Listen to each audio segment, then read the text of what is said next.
नमस्कार मित्रों, संस्कृत साहित्य एवं संस्कृति के चैनल पे मैं डॉक्टर हरिनिवास आपका स्वागत करता हूं। कामसूत्र चल रहा है और इसमें भी पारिवारिक प्रकरण यानी किसी अन्य स्त्री के प्रेम में। इसमें दो प्रकार की स्त्रियां हैं, एक कन्या है और एक पारिवारिक यानी कि दूसरे की पत्नी है। अब जहां तक कन्या का प्रश्न है, आपके लिए वो भी क्योंकि दूसरी स्त्री हो रही है, इसलिए वो प्रेम या वो काम संबंध भी आपका थोड़ा चैलेंजिंग है। और अगर वो दूसरे की पत्नी है तब तो चैलेंज और भी कठिन हो जाता है। लेकिन ये चैलेंज तो तभी संभव है ना जब आप किसी सामने वाले को प्रभावित कर पाएं, अपने वश में ले पाएं। तो कन्या को विवाह से पहले कैसे प्रभावित करना है वो चर्चा तो हो चुकी है। कन्या वर को कैसे प्रभावित करे, वर कन्या को कैसे प्रभावित करे, इसकी चर्चा हम कन्या सांप्रयोगिक प्रकरण में कर चुके हैं। यहां बात आई है पारदारिक प्रकरण में कि परिचय कारण अभियोग प्रकरण। आपको ये परिचय किस प्रकार से बढ़ाना है कि जो आपका परिचय संभोग तक आपको ले जाए या काम का आनंद आपको दिलवा पाए। यहां कहते हैं, पहले जब बात की थी कि कन्या को अगर मनाना है तो दूती वगैरह का उपयोग करना चाहिए। अब यहां पे दूती के उपयोग के लिए मना कर रहे हैं। यथा कन्या स्वयं अभियोग साध्या न तथा दूत्या। भाई, कन्या को जैसे आप स्वयं मना सकते हैं, स्वयं समझा सकते हैं, आपकी तरफ से कोई दूती जाकर के इस प्रकार से नहीं समझा सकती है। लेकिन अगर परस्त्री का प्रश्न है तो वहां आप स्वयं पहल करें, इसकी बजाय किसी दूती के पास से पहल करवानी चाहिए। कारण समझ लीजिए, कन्या तो स्वतंत्र है, उससे अगर आप बात करते हैं तो अधिक में अधिक क्या होगा। दुष्यंत ने शकुंतला से कहा कि मैं आपसे विवाह कर लूंगा। आजकल आप मानेंगे, कहेंगे कि दूसरे विवाह की अनुमति नहीं है, तो आप कह देंगे हम पहली वाली को छोड़ देंगे। तो इस संबंध में मार खाने का नंबर कम रहता है। इस संबंध में आप स्वयं पहल करें तो सरलता रहेगी। लेकिन जब आप किसी परिस्त्री के चक्कर में पड़ते हैं तो पता चली कि उसका पति है या और उसके सगे संबंधी हैं, इस संदर्भ में तो भैया पहले दूती को भेज करके रास्ता वगैरह देख लें कि बराबर है, कुछ मौका बनता है, कुछ है चांस, तो फिर आप पहल करें। इसलिए आचार्य वात्स्यायन कहते हैं कि कन्या के साथ अगर कन्या को आप मनाने की कोशिश कर रहे हैं या उसको वश में करने की कोशिश कर रहे हैं तो उससे परिचय अपने आप बढ़ा सकते हैं। लेकिन किसी परस्त्री के साथ अगर आप परिचय करना चाहते हैं तो डायरेक्ट नहीं, किसी दासी को, किसी दूती को आपको प्रयोग में लेना चाहिए। आगे कहते हैं, सर्वत्र शक्ति विषय स्वयं साधन उपपन्न तर्क। वैसे तो वास्तविकता यह है कि प्रारंभ भले परिचय का हो जाए, लेकिन वास्तव में तो परिचय आपको अपनी शक्ति के आधार पे ही करना है। आप अगर क्षमतावान हैं तो ही इसमें प्रवृत्त हों, क्योंकि अपनी क्षमता के अनुसार ही आप इसमें आगे बढ़ पाएंगे। इसमें कोई आपको आगे बढ़ाने वाला नहीं है। देखिए, आप विवाहित हैं, आप किसी मित्र से कहेंगे तो वो भी कहेगा अरे ये तो कौन सी बात है, अपनी पत्नी के प्रति वफादार रहो। यानी किसी से भी अगर आप इस मामले में मदद चाहेंगे तो हर दूसरा व्यक्ति आपको सलाह देगा कि ये गलत काम है, ऐसा मत करो। चाहे वो स्वयं कर रहा होगा फिर भी आपको यही सलाह देगा। तो भैया यहां प्रयत्न अपने आप ही आपको करने होंगे।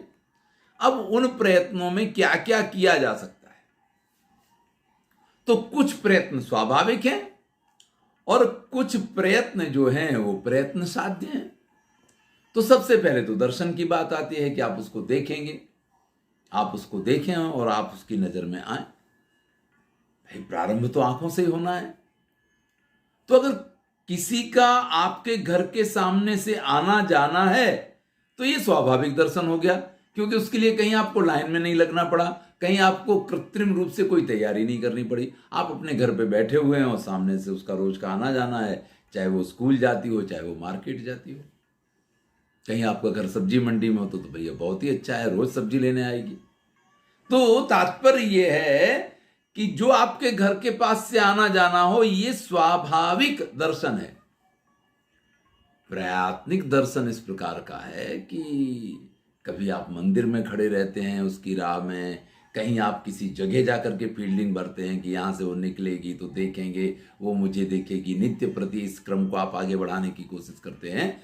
तो ये परिचय का प्रारंभ यहां से होता है कि एक दूसरे की नजर में आना। इससे पिछले वीडियो में मैंने कहा था कि काम के 10 प्रकार हैं या 10 अवस्थाएं हैं काम की, उसमें सबसे पहले आंखों से आंखों का मिलना था। तो वो यहां से प्रारंभ होता है। अब अगर आपको दर्शन हो गया है, आंखों आंखों में एक आध बार कुछ इशारा हो गया है, तो फिर मौका देखिए, उसके आने पे अपने बाल ठीक कीजिए, या ये देखिए कि आपको देख के क्या वो अपने बाल बाल संभालने की कोशिश करती है, क्या आपको देखने के बाद वो अपने जरा गहने वहने ठीक करती है। नहीं तो आप अपने, यानी यहां दोनों पक्ष की बात आई है, किन किन चीजों पे ध्यान दिया जा सकता है। बालों को संभालना, नख से शरीर के कुछ भागों को खुजलाना, आप किसी मित्र के साथ खड़े होकर के उसके टेके पे या लेट करके अंगड़ाइयां लेना, होठों को चबाना, ऐसी बहुत सी क्रियाएं हैं कि जिन क्रियाओं के माध्यम से आप उसके सामने अपने भावों को अभिव्यक्त कर सकते हैं, या ऐसे ही भाव अगर वो व्यक्त कर रही है तो आप उसके भावों को जान सकते हैं। अगर कहीं गोद में बालक मिल जाए तो उसकी उपस्थिति में बालक को चूमना, चॉकलेट वगैरह इस प्रकार से उसको खिलाने की कोशिश करना, या इस प्रकार का अभिनय करना, ये सारी चीजें हाव भाव को व्यक्त करने का दूसरा स्टेप हुआ। अगर परकिया है, दूसरे की पत्नी है, उसकी गोद में बालक है, तो आपके पास बहुत अच्छा चांस है कि उसके बच्चे को खिलाने लगना, उसके बच्चे को कोई खिलौना चॉकलेट वगैरह गिफ्ट में देना, और फिर उसके बच्चे को अपनी गोद में उसके पास से लेना और अधिक उसको खिलाना। मतलब ये सारी चीजें इस प्रकार की हैं जिससे आप सामने वाले को प्रभावित कर सकते हैं और परिचय अपना बढ़ा सकते हैं। अब परिचय अगर आपका थोड़ा प्रगाढ़ हो जाए तो प्रसृते तु परिचय तस्या हस्ते न्यासम निक्षेपम। भैया परिचय थोड़ा बढ़ जाए तो अपनी कोई चीज उसके पास न्यास के रूप में, धरोहर के रूप में रख दीजिए। अरे थोड़ा मैं किसी काम से जा रहा हूं, ये जरा देखना, मैं आके ले लूंगा। अगर वो आपकी वस्तु को संभाल के रखने के लिए तैयार हो जाती है तो और अच्छी बात है। और उसमें भी अगर आप कुछ पैसा वगैरह रख सकते हैं तो उसमें से फिर थोड़े थोड़े करके उसके पास से लो कि आज 100 रुपए की जरूरत है, जरा दे दो, मैं 100 रुपए लेके जा रहा हूँ। नहीं नहीं तुम सब ले जाओ। नहीं सब नहीं, मैं, अरे कहीं मुझसे तो खर्च हो जाएंगे, मैं बाद में ले लूंगा। तो इस प्रकार से ऐसी व्यक्ति के पास न्यास रखना और फिर थोड़ा थोड़ा करके प्रतिदिनम प्रतिक्षणम चैक देशो गृहणीयात्, थोड़ा थोड़ा उसमें से लेते रहना। उसके पास कुछ सुगंधित द्रव्य या पुंगी फल यानी सुपारी वगैरह, ये सारी चीजें भी आप रख सकते हैं। पहले मुक्षुद्धर्थम ताम्बूलम पुंगी फल में एक स्वाभाविक प्रक्रिया थी। आजकल तो लोग बहुत तंबाकू खाते हैं, जो सादा पान होता है, जो स्वास्थ्य के लिए लाभदायक होता है, वो तो लोग बहुत कम लोग खाते हैं। तो इस प्रकार के परफ्यूम वगैरह आप उसके पास छोड़ सकते हैं, जिससे आपकी क्वालिटी का, आपके टेस्ट का उसको कुछ पता लगेगा। अगर उसको कोई काम पड़ जाए, सोनी के पास से, सुनार के पास से कुछ बनवाना हो, आज की तारीख में कहें कि उसको कहीं एडमिशन लेना हो, अपने बच्चे को एडमिशन दिलवाना हो, किसी सरकारी कचहरी का कोई काम हो, तो आप कह सकते हैं अरे वहाँ तो मेरा मित्र है, मैं आपके काम को मिनटों में करवा दूंगा। इस प्रकार से उसके कार्यों के प्रति स्वयं प्रयत्नशील होना, परिचय को आगे बढ़ाना है, परिचय को पराकाष्ठा तक ले जाना है और उसको प्रभावित करना है, तो उसके लिए ये मार्ग कहे हैं। यहां लिखा है सुवर्णकार, मणिकार, वैकटिक। अब ठीक है, उस समय यही काम हुआ करते थे। आजकल तो कहीं कॉरपोरेशन का काम होगा, कहीं ग्राम पंचायत का काम होगा, कहीं कोई अगर ग्रामीण अंचल है तो खेती का कोई काम हो सकता है, लिखा पढ़ी का कोई काम हो सकता है। तो प्रभावित करने के लिए यही तो तरीका है कि अगर उसका कोई काम है तो तुम्हारा काम मैं मिनटों में करवा दूंगा। इस प्रकार से उसके काम को पूर्ण करवाने के लिए लालायित रहना, तैयार रहना। येन कर्मणा द्रव्येण कौशलेन चार्थनी स्यात् तस्य प्रयोगम उत्पत्तिम आगम उपाय विज्ञानम चात्मायत्तम दर्शयति। अब वो कुछ भी काम कहे, उसको अपने बच्चे को किसी ट्यूशन क्लास में रखना है, उसको बैंक का कोई काम करवाना है, उसको सरकार से संबंधित कोई काम करवाना है, आप हमेशा ये कहेंगे अरे यार ये तो मेरे बाएं हाथ का काम है, चलो आज इस जगह ये करवा देता हूं, आज ये हो जाएगा, आज वो हो जाएगा। तो अपने कौशल्य का प्रदर्शन करें। और बिल्कुल ये एक वैज्ञानिक पद्धति है, ये एक वैज्ञानिक पद्धति है कि अगर किसी व्यक्ति के अधिकांशतः कार्य आप पूर्ण कर देते हैं, यही तो एक स्त्री को अपने पति के पास से अपेक्षा होती है कि उसके सिर पे कोई जवाबदारी नहीं है, सारी जवाबदारी भर्ता, इसीलिए उसको भर्ता कहा जाता, भरण पोषण करने वाला। यानी सिर्फ पेट का भरण पोषण थोड़े होता है, सारी जवाबदारियों का भी भरण पोषण होता है ना, इसीलिए तो उसको भर्ता कहा जाता है। तो अगर आप उसकी समस्याएं, उसकी परेशानियां, उसके कार्य अगर आप करने लग जाते हैं ना, तो आप उसको अत्यधिक प्रभावित कर सकते हैं। अब जब परिचय थोड़ा बढ़ जाए, आप किसी गोष्ठी में बैठे हैं, उसके घर परिवार वालों के साथ बैठे हैं, या कुछ चर्चा चल रही है, कुछ हो रहा है, तो लगाइए, शर्त लगाइए, अरे ऐसा होगा, ऐसा होगा। फिर निर्णायक किसको बनाइए? निर्णायक उसको बनाइए। यानी कोई शर्त लगाएंगे तो उस शर्त के लिए निर्णायक किसको बनाना? उस व्यक्ति को बनाना है जिसको आप प्रेम करते हैं। और फिर होता है, देखो इनसे होशियार कोई नहीं है, ये जो निर्णय देंगे, इस प्रकार से उसके घर परिवार वालों के बीच में उसकी प्रशंसा करना और उसको निर्णायक बनाना, शर्त लगा करके उसके ऊपर अपना विश्वास दिखाना कि ये जो निर्णय देंगे मुझे मान्य रहेगा।